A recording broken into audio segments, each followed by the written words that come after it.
Ang kwento ni Tomby.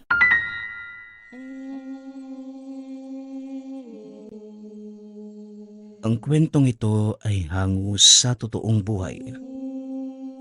Mula ito sa isa nating tagapakinig na itago na lang natin sa pangalang Eren. Walang eksaktong taon. Probinsya ng Samar. Lumaki nang walang ina si Eren. Namatay ito nang siya'y isilang. Tanging ang amang albularyo na si Tatay Eduardo ang siyang kinagisnan niyang magulang. Dahil sa hirap ng buhay, hindi na nakapag-aral si Eren. Masyado ding liblib ang kanilang tirahan. Anak, pasensya ka na kung hindi ko na ibigay sa iyo ang buhay na nais mo. Wika ni Tatay Eduardo. Wala po yun, Tay. Alam ko naman po na ginagawa mo yun lahat para sa akin eh. Hindi mo naman po ako pinabayaan. Kaya naman wala kang dapat ihingi ng tawad sa akin. Tugon ni Eren, sabay yakap sa ama. Ano man ang plano mo sa buhay, anak? Kahit hindi ka maging albularyo kagaya ko, ayos lang sa akin. Susuportahan kita sa lahat ng pangarap mo. Muling wika ng ama.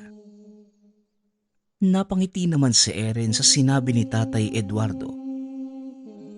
Matapos ang araw na yun ginawa ni Eren ang lahat para mas matuwa sa kanya ang ama. Ngunit ang tadhana'y tila hindi sumasang-ayon sa binata. Habang lumalaki, naging tampulan ng tukso sa kanilang baryo si Eren. Lampa at mahinang binata. Palagi itong kinukumpara ng lahat sa kanyang ama. Gayunpaman, hindi ipinapakita ni Eren sa ama ang lungkot na nararamdaman. Alam niya na mag-aalala ito sa kanya at ayaw niyang dumagdag sa iisipin ng ama dahil marami na itong problema. Isang araw, habang naglalakad papunta sa tahanan, bigla na lamang nadapa si Eren. Pinagtawanan siya ng mga kapwa-bata, kabilang na si Gabe, na bago nilang kapitbahay. Ang lampa mo naman. Akala ko ba mahusay na albularyo at antingero yung tatay mo? Bakit mahina ka? Wika ni Gabe. Huwag nyo ngang idamay dito yung tatay ko. Wala naman siyang alam sa away natin ah. Kaya kung may iinsultuhin kayo, ako lang dapat.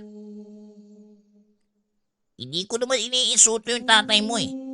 Itinatanong ko lang kung bakit ka lampa. Samantalang mahusay na albularyo at antingero naman ang tatay mo. Saan ka ba nagmana? Siguro sa nanay mo no? Matagal nang patay ang nanay ko. Pero dinadamay niyo pa. Ang pangit ng ugali niyo. Umalis na nga kayo.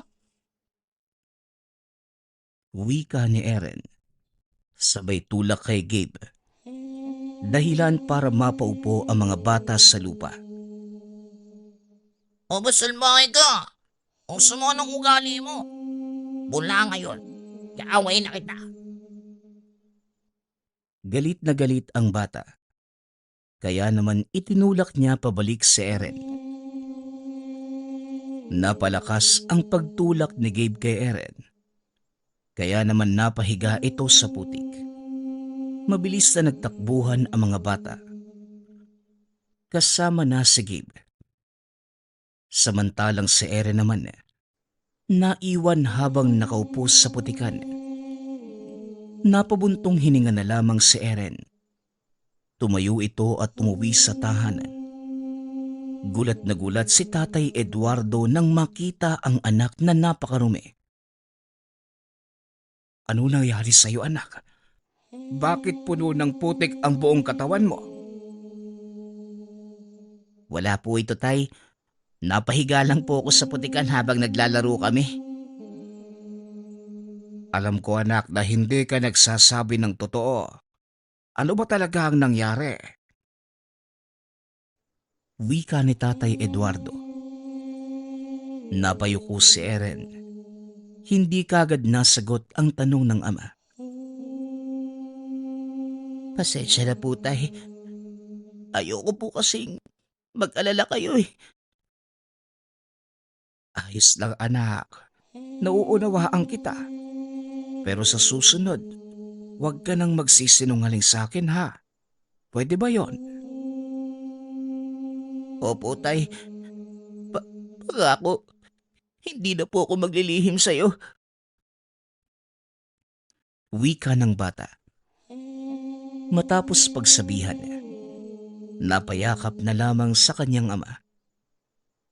Matapos ang araw na yon, sinikap ni Eren na sabihin ang lahat sa ama, kagaya ng naipangako.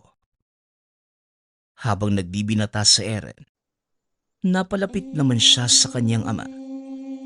Samantalang si Tatay Eduardo naman, ginawa ang lahat upang matulungan ang anak para maging malakas, ngunit kagaya ng dati, mahina at lampa pa rin si Eren.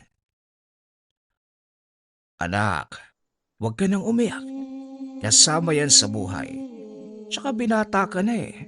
Hindi bagay sa isang katulad mo yung pag-iyak na parang bata. Wika ni Tatay Eduardo. Kasi naman tay, ang sakit kayong madapa. Nagkasugat pa nga po ko tapos tatawanan mo lang ako. Jesus Mariosep, tunay ka ba talagang lalaki anak? Dapat hindi ka umiiyak ng ganyan. Talagang kukutyain ka nila. Tay, nagpapakatotoo lang naman ako. Masakit naman po talaga kaya umiiyak ako eh. Pero lalaki po ko. Kung ganon, o sige, ipagpatuloy mo yan. Sa susunod magagawa mo rin maging malakas kagaya ko. Hindi mo naman kailangang madaliin ng lahat eh. Lalo na't may kanya-kanya tayong kakayahan. Maraming salamat po, Tay. Palagi pong pinapalakas yung loob ko. Mas pagbubutihin ko pa po yung pagsasanay. Wika ni Eren. Mula ng araw na yun, sinimula ng binata ang pagsasanay upang mas maging malakas. Tuwing umaga, 4:00 pa lamang na madaling araw, gigising na ito para mag-ehersisyo. Tumatakbo sa paligid ng tahanan, nagbubuhat ng maliliit na troso at ginagaya ang mga galaw ng ama tuwing nagsasanay ito sa pakikipaglaban. Ngunit sa kabila ng lahat ng pagsisikap, madalas pa rin itong panghinaan ng loob. Minsan kapag hindi niya magawa ng tama ang isang galaw, susuko na lamang ito at hihiga sa damuhan. Bakit ba kasi ang hina ko? Kahit anong gawin ko, hindi pa rin ako kasing galing ni tatay. Wika ni Eren. Minsang nakikita niya ang ama na nakaupo lamang at tila walang gana. Anak, hindi ka magiging malakas kung konting hirap lang eh. Sumusuko ka na. Pero tay, parang wala namang nagbabago sa akin eh. Kahit anong gawin ko, lampa pa rin ako. Baka hindi talaga ako katulad mo. At sino bang nagsabi sa'yo na dapat maging katulad mo ako, anak? Hindi mo kailangan maging albularyo o maging kasing lakas ko. Ang mahalaga, matutunan mong lumaban sa sarili mong paraan. Hindi mo kailangang patunayan ang sarili mo sa iba. Ang mahalaga, patunayan mo ito sa iyong sarili. Wika ni Tatay Eduardo. Natigilan si Eren sa sinabi ng ama.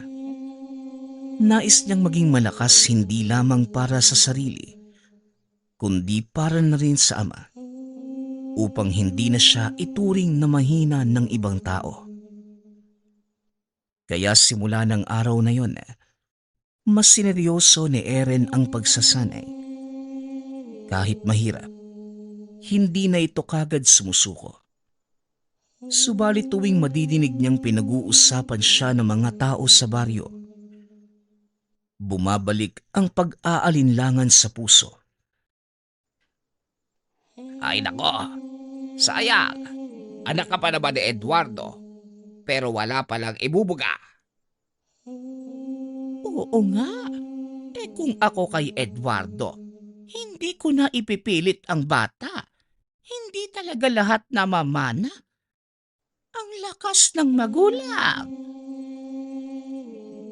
Pag-uusap ng mga kapitbahay, nadidinig ni Eren ang lahat ng yun.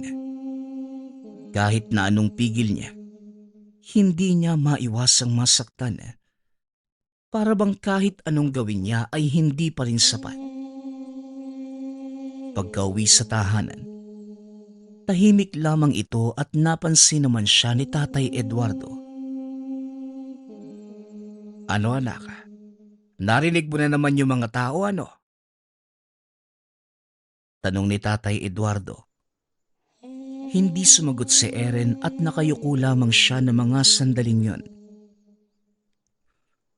Anak, ilang beses ko bang sasabihin sa'yo na wag mong intindihin ang sinasabi ng iba? Hindi sila ang magpapasya ng kapalaran mo. Ikaw lang. Pero tay, parang tama naman sila eh. Wala naman talaga akong ibubuga. Dahil ba hindi mo pa nakikita ang bunga ng pagsisikap mo?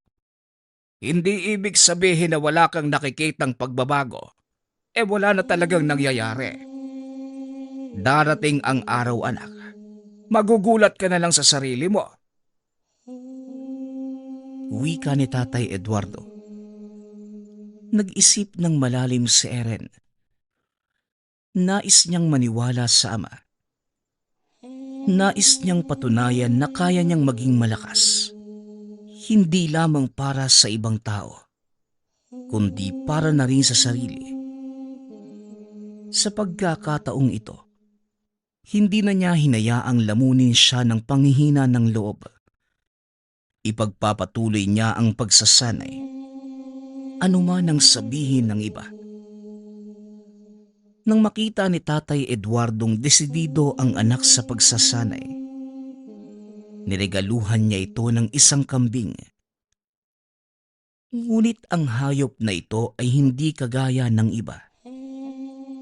Kakaiba ang itsura nito kumpara sa mga kalahi niya. Tatay, bakit naman ganyan yung itsura ng kambing na yan? Tanong ni Eren. Dahil kagaya niya, naiiba ka anak. Pero ipinapakita lang ng kambing na yan na kahit naiiba ka, merong kang pakinabang. Kaya't ipagpatuloy mo lang ang iyong pagsasanay. Tugon ni Tatay Eduardo. Sa paglipas ng panahon, palaging kasama ni Eren ang kambing sa kanyang pagsasanay. Isang araw, mataas ang sikat ng araw nang mag-ensayo si Eren sa may kakahuyan, malapit sa tahanan. Hawak niya ang lumang itak ng ama. Habang paulit-ulit na ginagawa ang mga galaw na itinuro sa kanya ni Tatay Eduardo. Habang abala sa pagsasanay, bigla niyang narinig ang kaluskos sa damuhan. Paglingon niya, isang malaking itim na nilalang ang dahan-dahang lumapit. May matutulis na kuko. Nanlilisik na pulang mga mata. Para itong malaking aso. Ngunit mas matangkad at mas nakakatakot ang anyo. Hindi sinasadyang nadaplisan ni Eren ang nilalang nang biglang napasipa ang paa habang umiiwas sa pagbagsak ng itak. Napahagulgol ang nilalang. Tila nasaktan ito ng husto. Isang malakas na alulong ang umalingaw-ngaw sa paligid. Nagtayuan ang balahibo ni Eren. Napaatras ang binata at nanginginig ang kamay habang hawak ang itak. Doon niya lamang napagtanto na hindi ito ordinaryong hayop. Isa itong sigbin. Ang alagang nilalang ng mambabarang na aswang na si Reynante. Biglang sumulpot sa masukal na daan ang isang matandang lalaki. Matangkad, payat at may mahabang puting buhok. Halata sa mukha nito ang galit habang dahan-dahang lumalapit kay Eren. Walang hiya kang bata ka. Paano mong nagawang sakta ng alaga ko? Tanong ni Reynante. Hindi ko naman ho sinasadya. Akala ko kung ano lang eh. Magpapaliwanag pa sana si Eren. Ngunit hindi siya pinansin ng matanda. Sa isang iglap, inangat ni Reynante ang isang kamay. Biglang nagdilim ang paligid ni Eren. Para bang bumigat ang hangin. At naramdaman niya na parang may pumipigil sa kanyang paggalaw. Kasunod nito, isang matinding hampas ng hangin ang dumapo sa dibdib. Napahiyaw ito sa sakit at napaluhod sa lupa. Pakiramdam niya, may matatalas na kuko na humihiwa sa balat. Kahit wala namang humahawak sa kanya. Bata ka pa para makipaglaban sa akin. Kaya mag-iingat ka sa iyong kakalabanin. Wika ni Reynante. Nanginginig sa takot at sakit si Eren. Pakiramdam niya ay hindi siya makahinga. Hindi nagtagal. Isang malalim na tinig ang pumuno sa paligid. Reynante! Anong ginagawa mo sa anak ko? Dahan-dahang lumakad si Tatay Eduardo papunta sa kanila. Nakatitig ng matalim kay Reynante. Kita sa mukha nito ang galit. Tinuturuan ko lang ng leksyon ng batang ito. Sinaktan niya ang alaga ko. Bata pa yan, Reynante. Hindi niya sinasadya. Pero ikaw, sinaktan mo ang anak ko ng walang dahilan. Hindi ako papayag na palampasin ito. Tinitiga ni Reynante si Tatay Eduardo. Isang matagal na katahimikan ang bumalot sa kanila. Kung ganon, sabihin mo kung kailan mo gustong matapos ang buhay mo. Tumango lamang si Tatay Eduardo at sinabing, Bukas, sa tabi ng ilog, doon natin tatapusin ito. tugon ni Tatay Eduardo. Ngumiti ng nakakaloko si Reynante bago lumingon sa alaga niyang sigbin. Tara na. Sa isang iglap ay nawala silang dalawa sa hangin. Habang si Eren naman, nanatiling nakaluhod sa lupa. Habang si Tatay Eduardo ay nakatayo at nakatitig sa kawalan. Hanggang sa dumating ang araw na napag-usapan ni Tatay Eduardo at Reynante. Madilim ang langit kahit umaga pa lang. Makulimlim at parang may nakaambang panganib. Sa tabi ng ilog, naroon si Tatay Eduardo. Matatag na nakatayo habang hinihintay si Reynante. Hawak niya ang kanyang lumang itak. Ang sandatang matagal na niyang kasama sa bawat labanan. Sa hindi kalayuan, nadinig ang tunog ng mga sanga na parang may mabigat na nilalang na dumating. Mula sa kakawyan, lumabas si Reynante. Mabagal ang paglakad. Ngunit ramdam ang bigat ng presensya nito. Nakasunod sa kanya ang alagang sigbin. Mas mabangis ang itsura nito ngayon.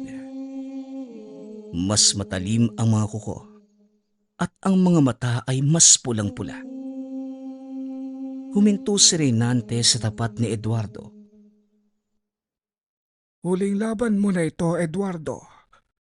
Handa ka na bang iwan ang mundong ito? Ngunit hindi nagpatinag si Tatay Eduardo. Tignan natin kung sino talaga ang mawawala sa mundong ito. Biglang lumundag ang sigbin papunta kay Tatay Eduardo. Mabilis ang pagkilos nito. Ngunit hindi nagpatinag si Tatay Eduardo. Sa isang igla, naiwasan niya ang mabibilis na hampas ng matutulis na kuko ng nilalang. Tumalon ito pabalik. Mabilis na inihanda ang itak at isang mabilis na hiwa ang pinakawalan. Napaatras ang sigbin.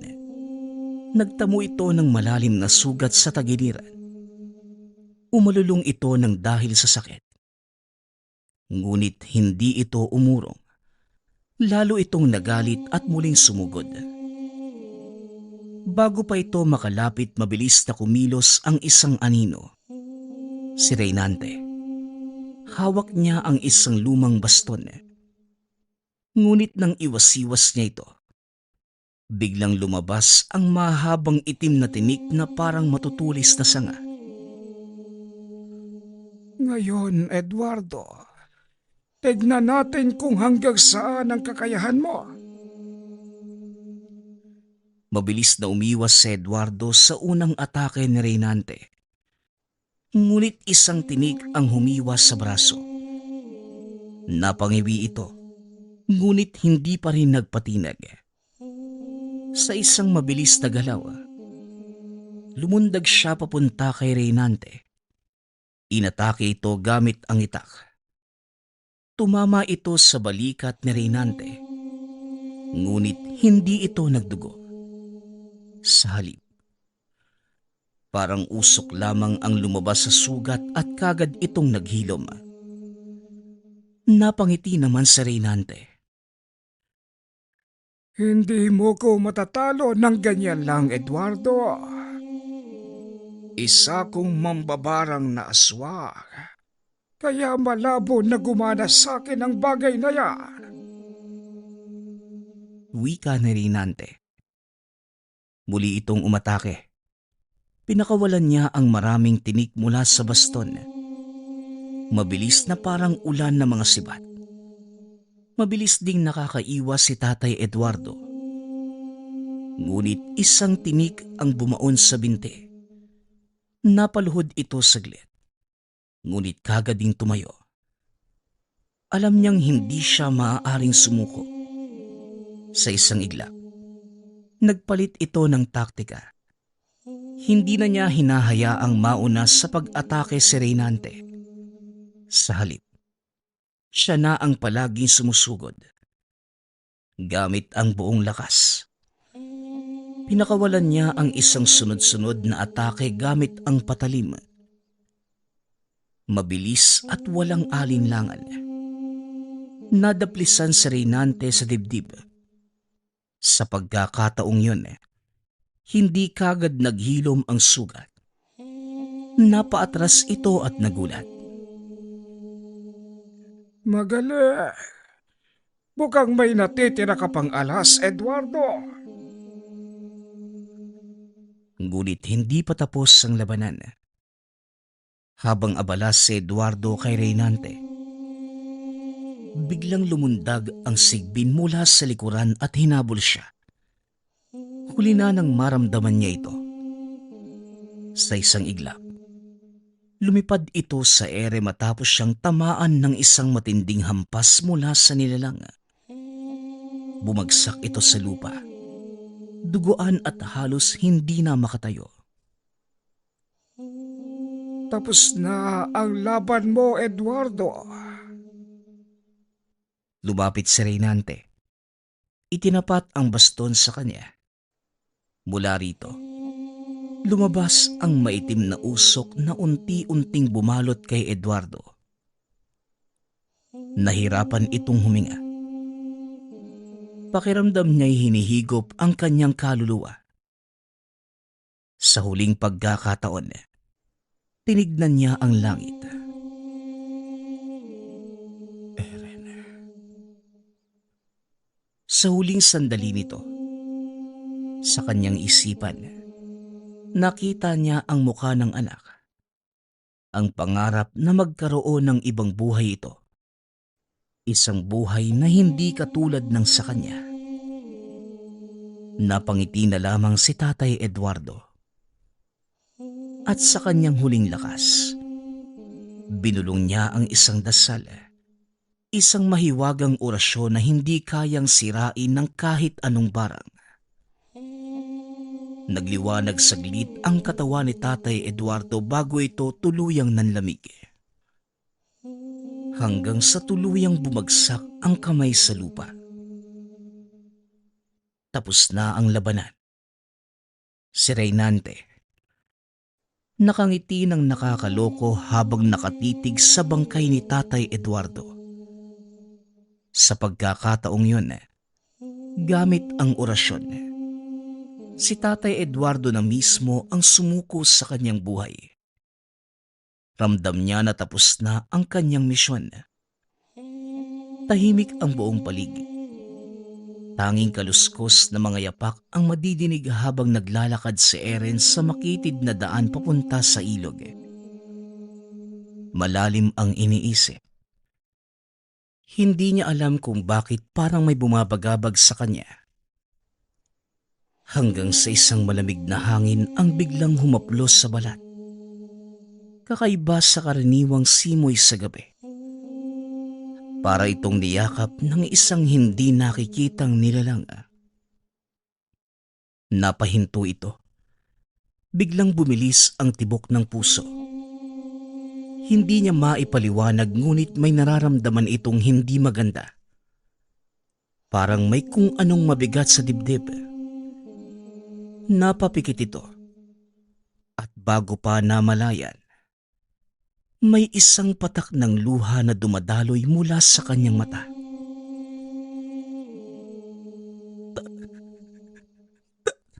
Tay! Hindi niya alam kung bakit. Ngunit biglang bumilis ang lakad niya. Hanggang sa tuluyan itong napatakbo. Pagtapat niya sa ilog, biglang lumakas ang hampas ng hangin. Nagsasayaw ang mga dahon sa puno. Tila may gustong iparating ang kalikasan sa kanya. At doon, sa ilalim ng puno, nakita niya ang isang figura. Si Tatay Eduardo. Wala ng buhay. Halos hindi makagalaw si Eren na mga sandaling yun. Nakatayo lamang siya roon. Nakatulala sa bangkay ng ama. Nanlalamig ang buong katawan. Nanginginig ang mga kamay. Parang biglang tumigil ang mundo sa kanya. Dahan-dahan itong lumapit. Hindi pa rin makapaniwala. Inabot niya ang kamay ng ama. Umaasang may init pa itong natitira. Umaasang buhay pa ang ama. Ngunit malamig na ito. Napahagulgol si Eren. Tay, bakit? Wala na roon si Reynante. Ang iniwan lamang ay ang malamig na bangkay ni Tatay Eduardo. Ang kanyang ama. Ang tanging natirang kapamilya. Sa gitna ng pagdadalamhati, may napansin ito sa isang tabi.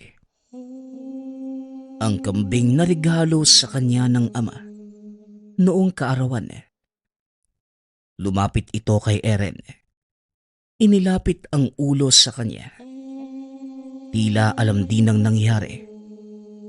Hinaplos ito ni Eren. At dito tuluyang bumagsak ang mga luha. Tatay, pangako, ipaghihiganti kita. Ngunit sa kabila ng kanyang galit, hindi niya alam kung paano magsisimula. Wala itong kakayahang katulad sa ama. Wala itong anting-anting. Walang alam sa pakikipaglaban. Lumipas ang mga araw ngunit hindi pa rin matanggap ni Eren ang sinapit ng ama. Pakiramdam niya, wala na itong direksyon. Palaging may lungkot sa mga mata. Palaging may bigat sa kanyang kalooban. Hanggang sa isang gabi, hindi na niya kinaya. Lumapit sa alagang kambing at inhilig ang noo sa katawan nito. Kapra, ano nang gagawin ko? Wala na si tatay. Wika ni Eren. Tahimik lamang ang kambing. Hindi ko alam kung paano ko ipaghihiganti si tatay. Ngunit bigla itong may nadinig na tinig. May iniwan sa'yo ang iyong ama, Eren. Nanlaki ang mga mata ng binata. Dahan-dahan itong napaatras. Hindi makapaniwala sa kanyang nadinig. Ano naman yun? Muli itong napatingin sa kambing. Ako ito, Eren. Hindi mo kailangang matakot. Hindi makagalaw si Eren. Hindi alam kung guni-guni lamang ba niya o totoong nagsasalita ang alaga. Kapra. Napatango ang kambing. Matagal nang nakatakda ang lahat ng ito. Ang iyong ama, si Eduardo, alam niyang darating ang araw na ito. Kaya bago pa man siya lumisan, iniwan niyo sa iyo yung isang bagay. Isang sandatang makakatulong sa iyo. Hindi pa rin makapaniwala si Eren na mga sandaling yun. Ngunit patuloy itong nakinig. Ano namang iniwan niya sa akin? Isang mahiwagang patalim. Isang sandatang may baliktaran na talim. Ito ang magiging susi mo sa paghihiganti. Pero tandaan mo, Eren, ang paghihiganti ay hindi lamang tungkol sa galit. Dapat mo itong gamitin sa tamang paraan. Natahimik si Eren. Marami itong gustong itanong ngunit hindi niya alam kung paano magsisimula. Muli itong nagsalita. Kung alam mo mangyayari to, bakit hindi mo siya tinulungan? Saglit na natahimik ang kambing. Pasensya na. Pero dahil yun na ang kanyang oras, ang misyon niya ay tapos na. At kahit anong gawin ko, hindi ko na mababago ang tadhana. Napayuko si Eren. Pero ikaw, Eren, ikaw pa lang ang nagsisimula. Marami ka pang dapat matutunan. Marami ka pang dapat gawin. Dahan-dahang lumakas ang loob ni Eren. Alam niyang hindi pa rito nagtatapos ang lahat. At sa unang pagkakataon mula nang mamatay ang ama, nagkaroon ito ng bagong layunin. Mula ng gabing yun, nagsimula ang bagong yugto sa buhay ni Eren. Araw-araw walang patid ang pagsasanay gamit ang mahiwagang itak na iniwan ng ama.